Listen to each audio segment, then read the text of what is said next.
KUHP. Nggih. Niku mboten wonten. Negari Mojopahit ngadili perkawis dadak dipun. Mboten enten. Niku ayate napa pasale pinten. Ngadili perkara dadak didu. Mboten enten. Nuwun sewu, Pak. Tetep kula mboten ngginakaken pranatan ingkang sampun lumampah wonten negari. Lho kedahipun lah. Jalaran apa? Atur anak sampean niku cacat. Kok saged cacat? Napa nggih wonten tinanipun menawi minak jingga niku kok bagus, gagah, pideksa, nggih napa mboten? Lah nek kale bayang ya dateng. Lan malih panjenengan sedaya saged nyinaoni kahanan sinten to Rubisma minak jingga menika kalebet menungso ingkang dipun jangkung dewanipun. Kakang Dipati Sindurjo ing Kediri pecah saking minak jingga. Kakang Ronggolawe Bupati Tuban pinangka gol agoling Mojopahit inggih gugur wonten ing Medan Logo mengsah minak jingga. Kula piyambak ngantos lumajang bedah kula ngungsi wonten negari Mojopahit. Kula balik cangkem kula. Sampeyan niku mboten ngerti. Jangan minak jingga kok bagus. Sampeyan niku mboten ngerti. Iki wae. Ngajel mawon sampeyan. Nak jingga kok bagus. Leang sitolang Bandera. Dewani tak du kelawan. Kemana pora? Lah wadi cuma. Lah kemana pora? Nuwun sewu sangat diakso. Iya. Rehning nalika kula ngadepi minak jingga menika rak tiyang kali. Kula lan kadang kula. Kedipun gamarulan kula kroyo. Cocok. Kali-kali apa ora?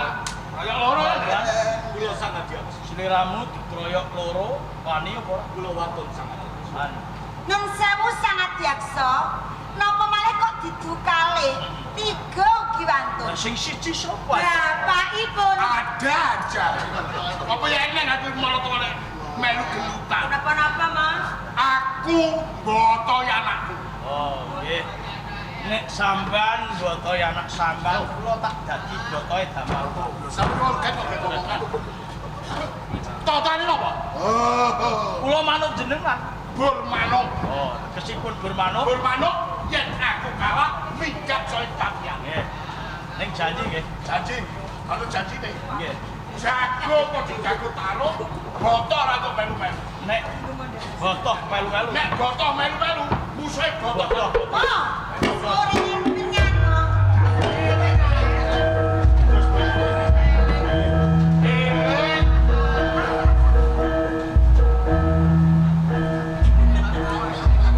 Kalau menyan gak Sane mandi kok. Sore. oh, anak pengajian. Pantes kok kelarangan kor ini.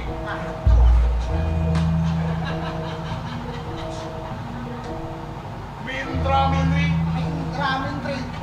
segara isine teri, segara isine teri. Wong wedok meteng metu bayi, wong wedok meteng metu bayi. Fontrene kok mboten tutup.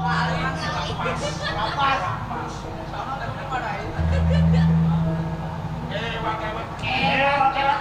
Gondok-gondok aku tutup liwet. Gondok-gondok aku tutup liwet. Semprong bolong melu wong. Semprong bolong melu wong. Tualu melu aku. Waduh, Rawan bolong melu wong. Rawan Go tanggane nek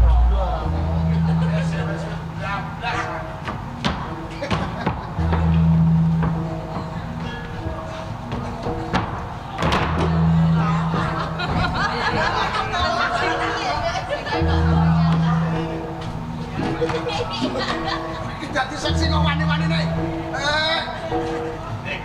aja sak loro ae seton jalane. Mati kowe.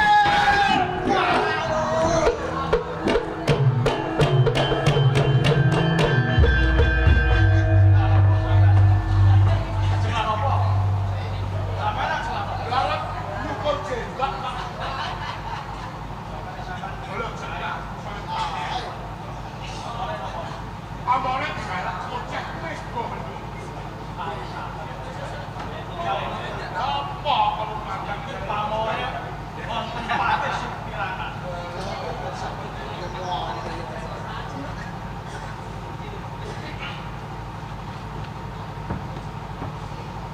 Sang Juwita Ratu, pangasa kula wangsulaken wonten asmanipun Sang Juwita Ratu.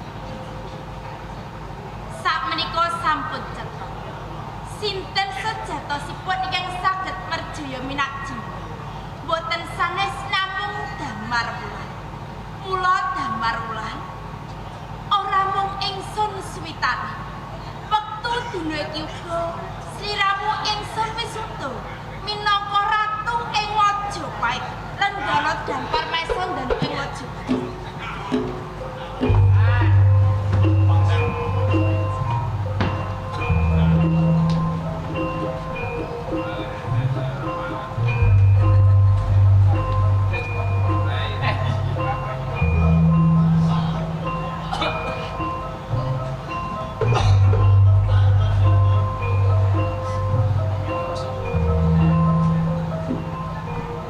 Sasampunipun ingsun jumeneng ratu ing Majapahit.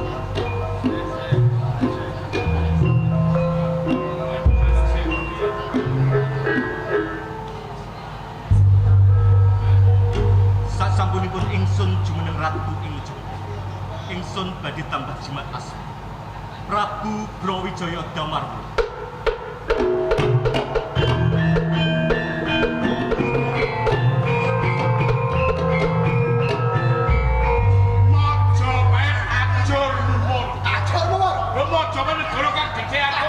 Kemudi bocah besit kulit kaca alpopole Sugiopo nyebat bocah desa saja minggat saka Majapahit.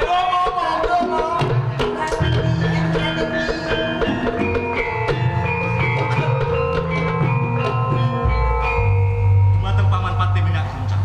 Sabda katimbalan. Rehni palenggan patih wonten ing Majapahit menika pun. Nggih, Mila panjenengan kula wisuda pinangka dados patih ing Majapahit. kados Lan rene ingsun dipun suwitani Juwita Ratu Kecondongan. Marang Waita Dalah Buyengan lan Anjasmara kula sira gelem dipun. Injing sabar. Dumateng Rama Angkat Buta. Dalah Dipati Dewa Kemalik Rama. Kula aturi kantrem wonten ing Majapahit derek hamangu bagya jumenipun kula dados ratu ing Majapahit. Sasampunipun ingsun dados ratu wonten ing Majapahit, ingsun badhe nyitaken negari ing Majapahit ingkang gemah ripah loh jinawa. Tata titi tentrem hayu sarta hayu lumeber wonten ing dusun Karangwana langkung-langkung ingkang hamang sugati. Mugi pinarik bagas waras, rezeki ingkang berkah lan barokah. Selamat sing ditanggap, selamat sing nanggap. Semoga sami